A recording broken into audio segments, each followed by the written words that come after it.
Hello les amis, j'espère que vous vous portez très bien. Nous allons faire un petit récap de la semaine et voir quelles sont les opportunités que nous pouvons avoir sur certaines parités comme l'euro USD, le GBP JPY, le gold et si possible le GBP USD. Ok, ici, comme la semaine dernière, nous avons toujours notre support là qui tient énormément le coup, un gros support qui tient énormément le coup et donc il faut faire beaucoup attention cette semaine. Ce qui est intéressant, c'est le mensuel. On va voir un peu ce que le mensuel nous raconte. On remarque que le mensuel a fait un léger retracement. Et non seulement ça, il sort d'une zone mensuelle, d'une zone de support mensuel. Donc, si nous fermons par exemple baissier, si nous fermons baissier, la probabilité est très forte que le marché revienne tester cette zone-là, la zone des 76. Mais l'autre chose que je constate est que le marché en mensuel est pleinement en train de faire une bonne mèche. Et donc, il faut faire beaucoup attention. En hebdo, nous avons ce support-là, un très gros support. Et là, il faut beaucoup faire attention parce que le hebdomadaire est aussi influencé, ok, par le pays et ainsi de suite. Et ce hebdomadaire-là est plus ou moins influencé quand même par ce qui se passe sur le mensuel.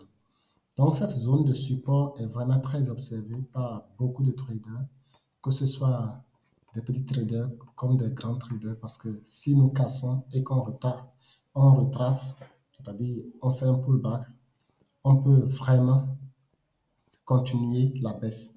Ici, moi, je vais mettre 60% pour la baisse et 40% pour la hausse. Mais l'autre chose qu'il faut savoir, c'est que on a cette bougie-là qui n'avait pas de mèche, donc on ne sait pas encore. Mais est-ce que cette semaine, on a quelque part où le marché pourra venir tester? On n'a rien pratiquement. Donc, on va voir en daily. En daily, nous sommes toujours coincés dans ce support, mais certainement que on a ici, par exemple, une zone de support-résistance qui est très forte là, cette zone de support-résistance là. Et donc, vu cette zone de support-résistance, moi, je pense que le marché pourrait revenir tester ici, OK, les 183 et continuer la baisse, si le marché va baisser. Ou également, le marché peut décider de sortir, par exemple, de ce support-là et continuer la baisse. Quand même, qu'est-ce qu'on peut faire? Le marché, ça décide toujours. Donc voilà un peu ce que je peux voir sur le GBP JPY. Il faut être très attentif et suivre le marché tout au long de cette semaine-là. On va voir le GBP USD. Le GBP USD, le GBP USD en mensuel est vraiment aussi. On remarque là que c'est haussier. On voit ça clairement là, qu'on a une zone de résistance là. Ouais, c'était un support, hein. Ouais, ici, depuis ici, on a. Donc, c'est une zone très forte. Et donc, lorsque je viens là, comme ça, j'ai mon mensuel qui est légèrement haussier, qui est coincé dans cette résistance. La résistance est souvent très difficile à casser que le support. Et on est coincé en mensuel. On est coincé là en mensuel. Donc, qu'est-ce qu'on peut s'attendre le mois prochain?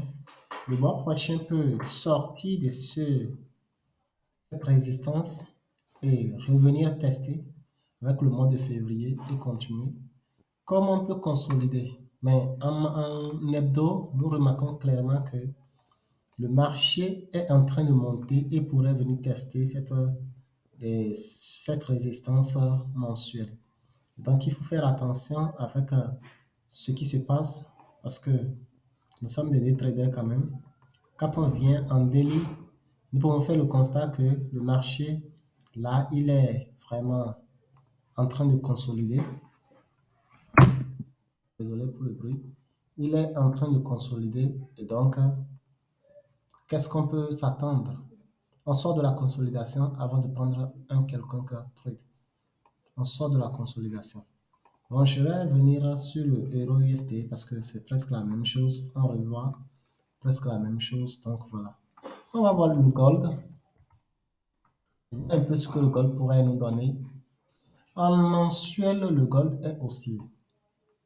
En mensuel, le gold est vraiment haussier parce que là, nous venons vraiment de sortir d'une résistance avec le mois passé. Cette bougie en cours est une confirmation de notre du marché haussier parce qu'on a un pullback là. Et donc, qu'est-ce qu'on pourrait avoir? Le gold pourrait continuer, peut-être venir au niveau des 2150 et pourquoi pas continuer. Donc, c'est très très bien à long terme. Ici, sur le court terme et le weekly, on remarque là que le gold peut se faire coincer ici. Et là, il est coincé entre ces deux zones de support résistance là, ici. Et donc, on remarque que le journalier aussi, c'est vraiment très coincé entre ces deux zones-là. Et donc, franchement, il faut être très attentif. Nous sommes à la fin du mois. Le marché peut venir à tester là comme ça et continuer sa baisse, comme il peut continuer la baisse directement. Mais ce qui est sûr, vraiment, il faut beaucoup faire attention parce que le marché n'est pas très gentil ces deux temps avec nous. Nous sommes ici sur le 4 heures en consolidation. On attend une sortie de la consolidation pour pouvoir quand même prendre un trade à la baisse. Donc voilà un peu ce que je vois, ce que nous pouvons dire sur ces différentes paires-là. J'espère que ce petit récap vous a aidé. Trader avec prudence parce que le marché n'est pas du tout gentil avec nous ces derniers jours. Et donc, il va vouloir vraiment manipuler. Mais je pense bien que le marché et le mois de janvier et celui de février seront vraiment de très beaux mois pour trader. Les amis, prenez soin de vous et bonne fête à tous.